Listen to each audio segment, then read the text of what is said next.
Esse é o resumo da aula no Centro de Mídias do dia 22/6. Lembrando que qualquer dúvida que ainda permaneça sobre o tema, vocês devem usar os horários de aula para esclarecê-las. O tema da aula é a colonização da América.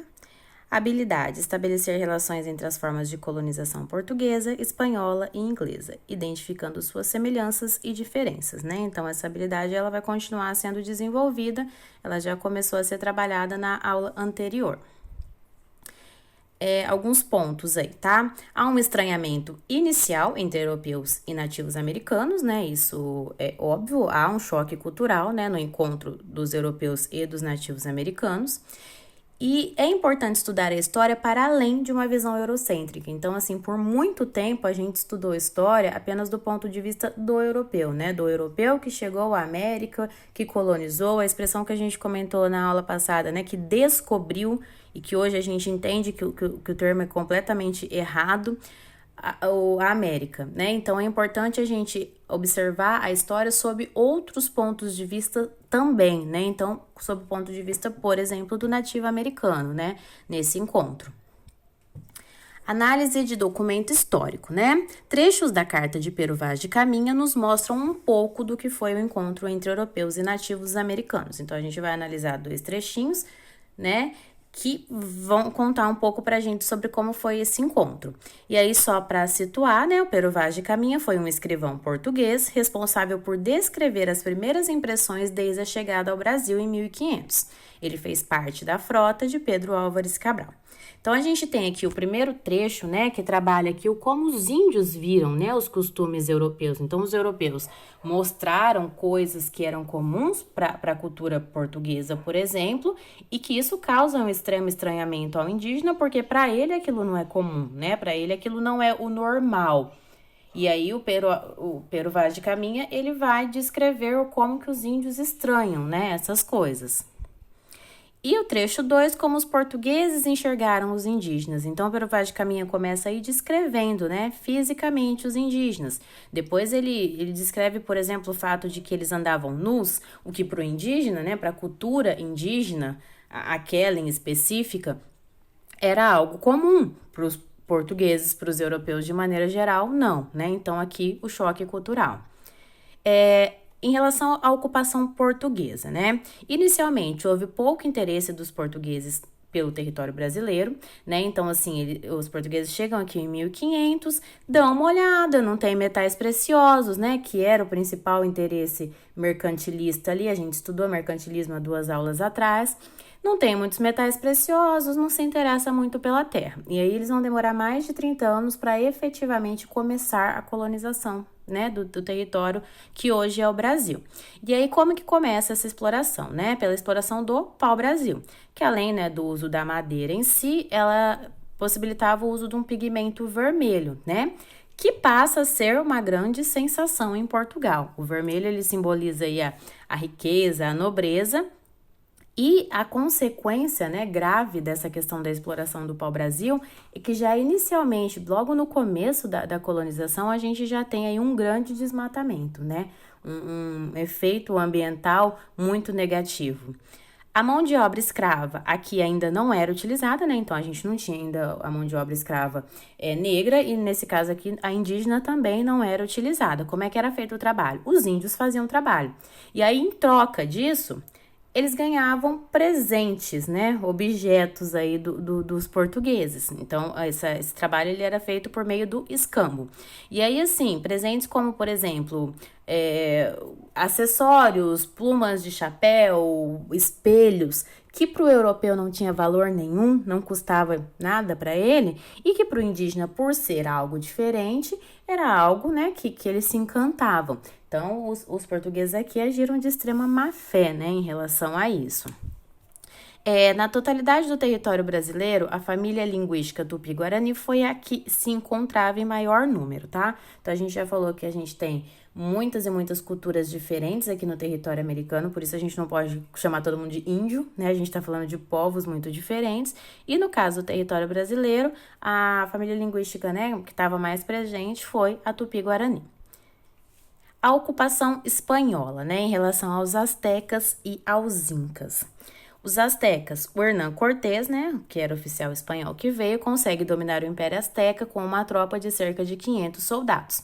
Por que ele consegue isso, né? Ele aproveita-se do estranhamento dos indígenas e também das disputas que o próprio Império Azteca travava com outros povos indígenas, onde verificava-se a explosão de povos dominados. Então, assim, inicialmente, né, ele se aproveita do fato dos índios, dos indígenas receberem bem ele e acaba, né, com isso, ganhando a confiança deles e depois traindo essa confiança, e os próprios conflitos internos que existiam dentro do Império Azteca, né, faz com que isso facilite pro Hernán Cortés dominar o império, né? Lembrando que aqui, tanto o Império Azteca quanto o Império Inca já eram impérios extremamente avançados, em alguns aspectos muito mais avançados do que os próprios europeus, né?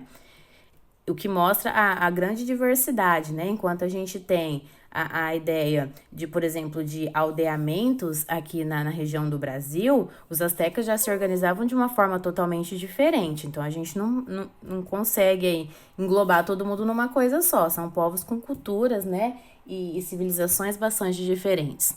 Os incas, né? Aí, no caso, Francisco Pizarro sequestra o imperador Atahualpa, exigindo ouro em troca da libertação, né?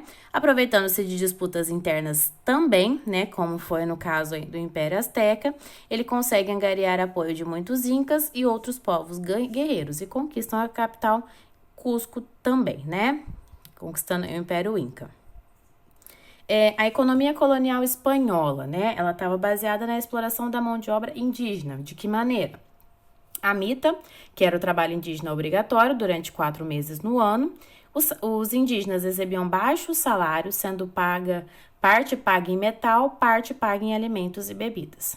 A encomenda, o colono espanhol, né, o encomendeiro, tem o direito de explorar a mão de obra indígena, devendo pagar tributos à metrópole espanhola, né? Então, assim, ele utilizava a mão de obra indígena e ele pagava para a metrópole espanhola, né? Como a ideia aqui era o quê? Que o rei da Espanha era dono dos indígenas, conquistou o território e se tornou dono desses povos. Mineração.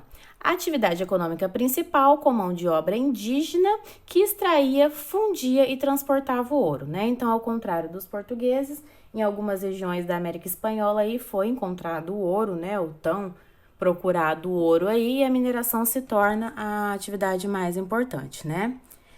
No caso da ocupação inglesa, né, a gente tem aqui a fundação da cidade de Virgínia, né, inicialmente. Como no caso do Brasil não foram encontrados metais preciosos, e os primeiros habitantes enfrentaram frio, fome, doenças, e ao contrário dos astecas, por exemplo, que receberam bem, né, os espanhóis por uma série de questões aí ligadas a crenças, né, que eles tinham no período, no caso da América do Norte, houve resistência por parte dos indígenas, né, os europeus aqui, no caso os ingleses, não foram tão bem recebidos.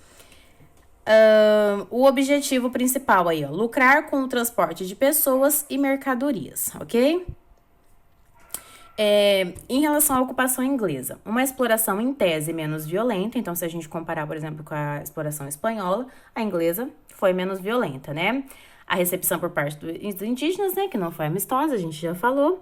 O clima parecido com o europeu na região norte das 13 colônias impossibilitava um investimento na agricultura. E a ausência de metais preciosos leva ao povoamento da região. Então, assim, se a gente pegar a região norte das 13 colônias ali, o clima era muito próximo, né, do clima europeu. Então, não compensava ali, não tinha como você produzir produtos, né, agrícolas tropicais para ser vendido na Europa, porque o clima era o mesmo, né?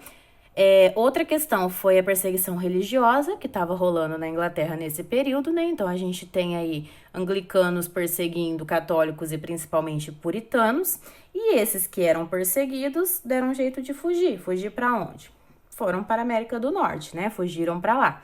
Então, por isso que a gente vai ter aí um cenário de uma colônia de povoamento, né? Ao contrário do que foi na América Espanhola e Portuguesa, por exemplo, que foi exploração, né? Que se veio para cá para criar um mercado de exportação, de mineração, né? Produção de gêneros agrícolas aí para exportação.